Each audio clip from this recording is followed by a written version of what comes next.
live ligeira, que já vai começar a aula do Vida Cantada. Hoje é dia dos pais, né, menina? Pra que uma hora dessa? Engraçado que quando é dia das mães é um barulho danado. Dia dos pais é um barulho menor. Quando vão reclamar na terapia, vão reclamar da mãe, mas não vão reclamar do pai. E aí a gente precisa conversar. O que é ser pai, né? O que é ser mãe? Pai é o que cria, pai é o biológico, que conversa é essa, né? O conceito do pai biológico, ele vem daqui da Europa, né? A visão eurocentrista da coisa. O conceito do pai que cria vem dos povos originários, vem dos índios, né? Dos indígenas, porque, né, se precisa uma aldeia inteira para criar uma criança e o pai é a pessoa que fica lá cuidando com a mãe. Não necessariamente é o cara que concebeu a vida. Então são conceitos diferentes. Na constelação é muito comum as pessoas, porque o seu pai adotivo não é seu pai, ele é seu cuidador. Porque não existe dois pais, você tem um pai e um cuidador. Meu filho, eu tenho o que eu quiser. Se saia. E a gente vê hoje ainda como a paternidade é uma novidade, né? Como a paternidade ainda é uma novidade. 2026 e a gente tá conversando sobre paternidade como uma novidade. Ser pai é uma novidade. Fazer filho não. Fazer filho faz com que o homem seja homem, né? Ele tem uma prova viva de que ele é homem, ele plantou a semente dele, ele parará, e assim seguimos. Enquanto que ser mãe, não. Então, ser pai é comer gente e ter dinheiro para dar de comer para esses meninos. Ser mãe já é uma lista de tarefas, né? Já é ser cozinheira, lavadeira, educadora, pedagoga. Então, ser pai ainda é uma novidade. Ainda é algo que a gente está ensinando para os meninos. Por que a gente não dá, por exemplo, um bebê para um menino e dá para uma menina? Porque é brinquedo de mulher? Cuidar de um bebê é brincadeira de mulher? Por que a gente dá vassoura para as meninas e arma para os meninos quando eles são pequenos? E depois quer cobrar que eles sejam bons pais? Eles não sabem ser pais, eles não sabem olhar para casa com os olhos que a gente olha, porque a gente passou a vida inteira sendo treinada a olhar para casa.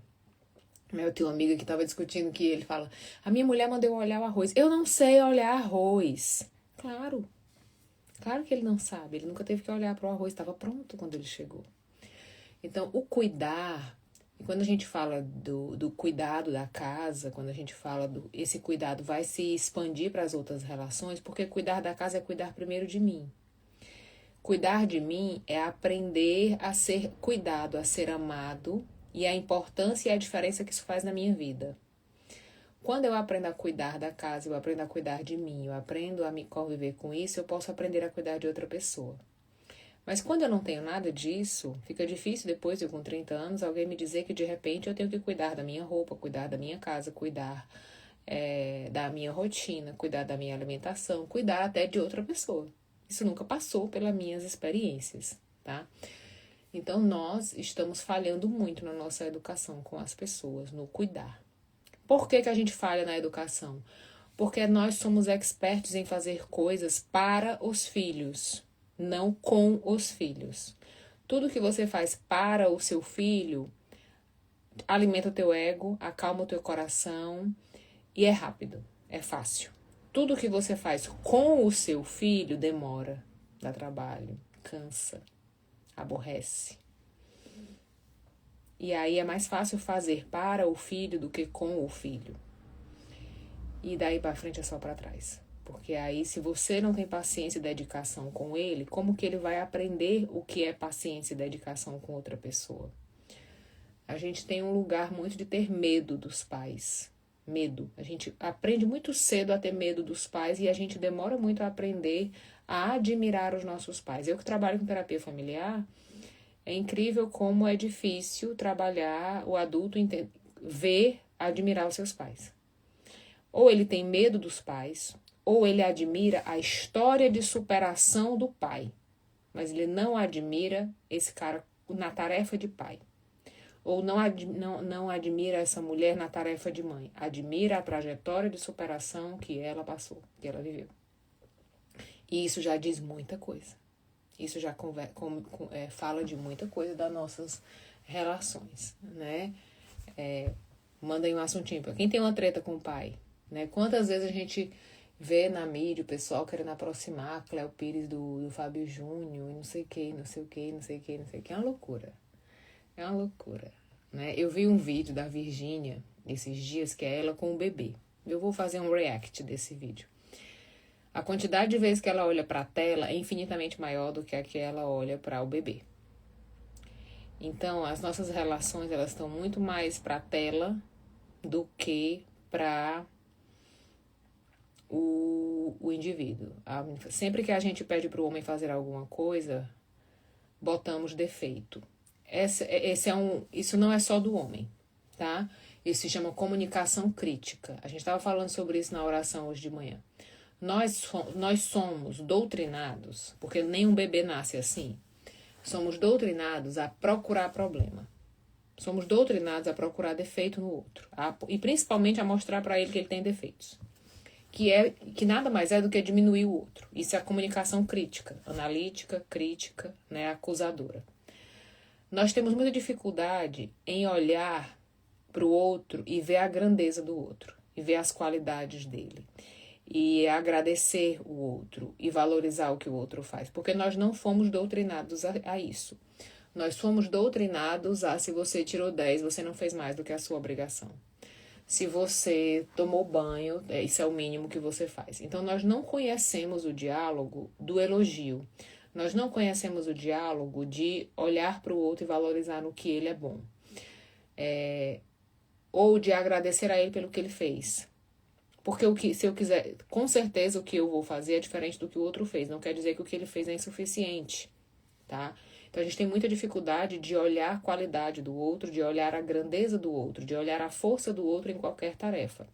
Mas a gente tem muita facilidade de olhar os defeitos, as falhas e criticar e apontar o erro. E o ambiente terapêutico se tornou esse lugar, né? A constelação também habita nesse lugar.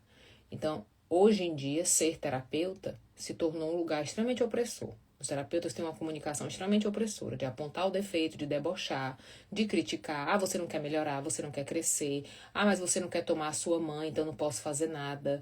E isso não é comunicação terapêutica, tá? E a constelação tem muito isso. A constelação tem uma história de leis e de ordens, que você tem que obedecer ordens, que você tem que, né, seguir as leis sistêmicas e que não tenho que nada, não tenho que nada.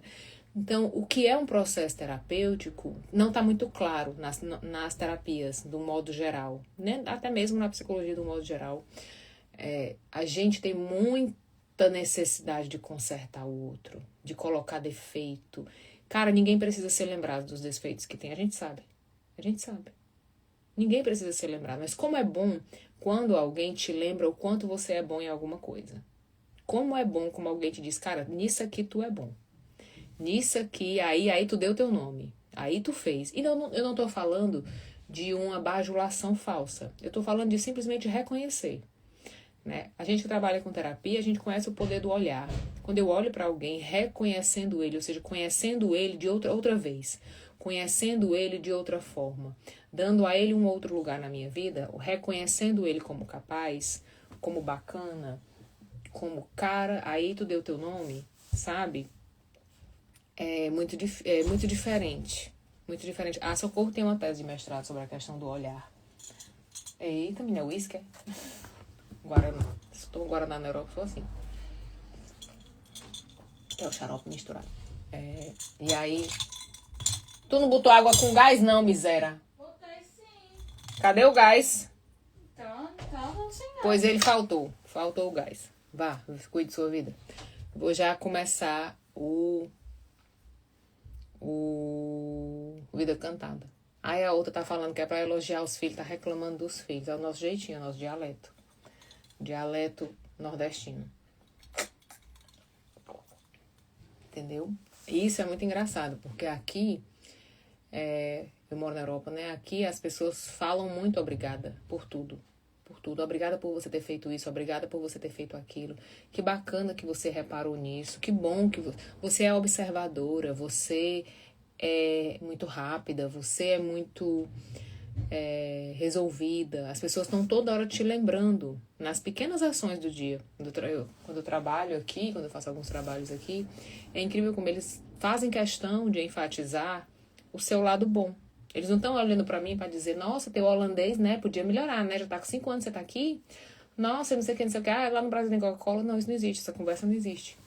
Essa conversa não existe. Mas tudo que eu faço, embora não esteja fazendo mais que a minha obrigação, porque estou sendo paga para isso, eles vêm e dizem, nossa, Leiliane, que bom que você fez, nossa, você é muito dedicada, nossa, você é muito trabalhadora, nossa, eu vejo que você se dedica. Eles estão sempre, né, ali, valorizando o outro. A gente tem muita dificuldade de olhar para o outro e ver nele alguém grande, e ver nele a sabedoria dele, as estratégias que ele tem, as qualidades que ele tem, mas os defeitos, meu amor. E por que eu falo que a gente foi doutrinado? Porque um bebê não nasce assim. O bebê não nasce criticando ninguém, ele nasce só um bebê. Com quem que eu aprendi a criticar tanto? Né? É muito engraçado que os filhos da mãe crítica, eles são críticos com a mãe. Eles criticam a mãe pela mãe ser crítica, porque se repete. Né? Se repete, se repete, se repete. E aí tem uma questão nas famílias, eu vou dar aula agora do NAGE, que são das gerações, que é assim, os teus pais conhecem os teus medos, os teus avós as tuas potências. Uma criança criada pelos avós é outra pessoa. Ela não arrega não, viu? Ela é uma pessoa com autoestima muito mais organizada. Uma criança que teve acesso aos avós, ela tem uma autoestima mais definida, mais organizada, porque ela tem alguém que acredita nela, que valoriza ela. Enquanto que os pais ocupam muito um lugar de criticar, de reclamar, de exigir mais, de dizer, não, tá faltando, mas isso aqui podia ser assim, mas isso aqui podia ser assado. Então, assim, a gente tá aprendendo ainda a se relacionar. Nós somos um país muito jovem. Nós somos um país muito jovem. Nós somos um país que ainda é escravagista, ainda é feudal, ainda é um país de castas. A gente não virou brasileiro ainda. Nós ainda temos uma divisão, né? Em quem se acha brasileiro, quem se acha europeu. Então, a gente tem muito que aprender ainda. Muito que aprender na questão do cuidar. Na questão do cuidar e principalmente no comunicar. Hoje em dia eu atendo muitas pessoas que fazem treinamento de comunicação. Entender quem sou eu quando eu falo, qual é a minha identidade de comunicação e qual é a identidade que eu quero ter. Tipo, eu Leiliane, tenho fama de braba. Leiliane é um coice atrás do outro. Tenho fama de braba, porém tenho fama de intelectual, de uma pessoa que estuda muito. Ok, é essa a fama que eu quero ter ou eu quero ter outra? Como é que eu organizo a minha comunicação para que as pessoas me identifiquem de outra forma? Eu trabalho muito com isso. Por quê? Porque as pessoas têm dificuldade de construir essa nova narrativa. Se eu não tiver acesso, eu não tenho como dar. Eu não tenho como... Se eu não tive outras experiências, minhas experiências são só essas. Leiliane, mas fulano, lá no fim do mundo, ele descobriu a roda. Pois me mostre 200 igual a ele. Não tem, meu amor. Não tem. A exceção, ela não pode ser tratada como média, como regra, tá? A exceção, ela, graças a Deus, existe. Porém, entretanto, todavia, ela não é regra. Ela não pode ser utilizada como exemplo de regra ou de média. Quantas a gente vê na televisão assim, ó. Um menino de 9 anos descobriu a solução para uma fórmula matemática que há 200 anos ninguém resolvia. Cara, 200 anos de humanidade, ninguém conseguiu resolver aquilo ali. Só ele que conseguiu. E em 200 anos de humanidade, quantas milhões de pessoas passaram pelo planeta e não conseguiram resolver o que ele resolveu.